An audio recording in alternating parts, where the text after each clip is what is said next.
السلام عليكم، اهلا بيكم في حلقة جديدة من فقرة الشاي الاخضر.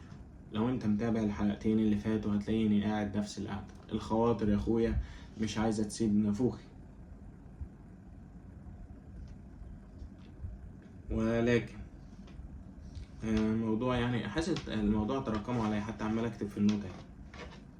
ولكن الموضوع اللي هنتكلم فيه النهاردة وهو موضوع ناس كتير قوي اتكلمت عليه، ولكن انا بشوفه ان انا لازم اتكلم عليه انا كمان. اشمعنى لا؟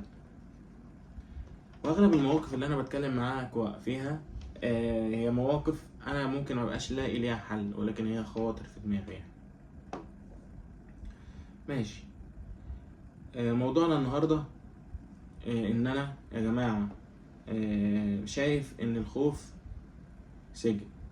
طيب، والخوف ده ممكن الواحد يتعرض له لحاجات كتيره في حياته. ممكن انك انت تكون خايف من شخص، ممكن انت تكون خايف من تجربه، ممكن انت تكون خايف من انك انت تخطي خطوة معينة في اتجاه معين.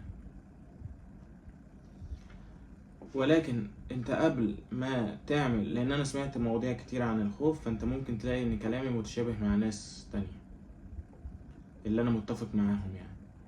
انت ممكن من الحاجات اللي انا بحاول اعملها عشان اقلل الخوف، انا مش بعمل البرنامج ده عشان اتفزلك عليك، انا بعمله عشان احل لنفسي مشاكل انا كمان.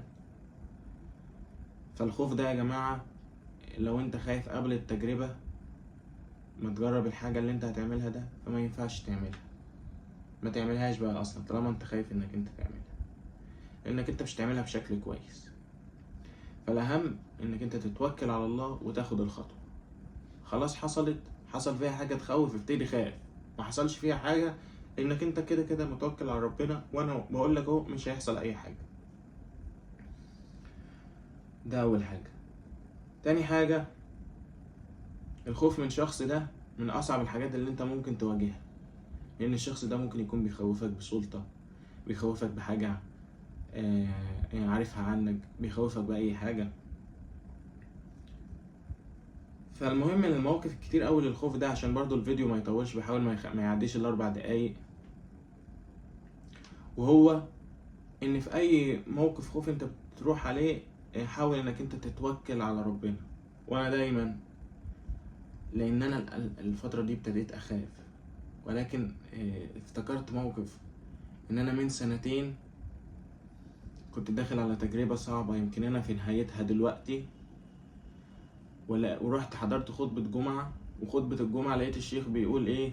انت تقول انك انت اللهم اني استودعتك نفسي، والموضوع انتهى.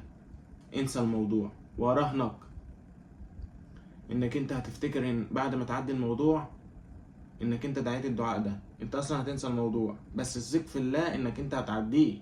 يعني انا هو قاعد داخل على حاجة هعملها دلوقتي حالا او كمان اسبوع، اقول بيني وبين نفسي اللهم اني استودعتك نفسي، الموضوع انتهى. انسى الموضوع. عارف ان الموضوع صعب، ولكن بالتدريب. وانا قل معايا لان انا كنت تجاهلته مدة، ولكن ربنا سبحانه وتعالى الهمني بيه تاني، فانا طالع افكرني بيه وافكركوا بيه. اي مشكلة اللهم اني استودعتك نفسي، وما تخليش الخوف وما تخليش الشيطان يسيطر عليك. وعدي اي مواقف انت بتعدي فيها بالتوكل على ربنا والاعتماد على ربنا سبحانه وتعالى، لان احنا ملناش غير، واحنا عايشين وبنعدي اي حاجة عشان ربنا عاوزنا نعدي منها، مش عشان احنا جامدين ولا اي حاجة من الكلام ده. وبس. اتمنى يكون الكلمتين اللي بقولهم في الحلقات هنا في فقرة الشاي الاخضر تكون عجبتكم. انا اخوك يحيى، والسلام عليكم ورحمة الله وبركاته.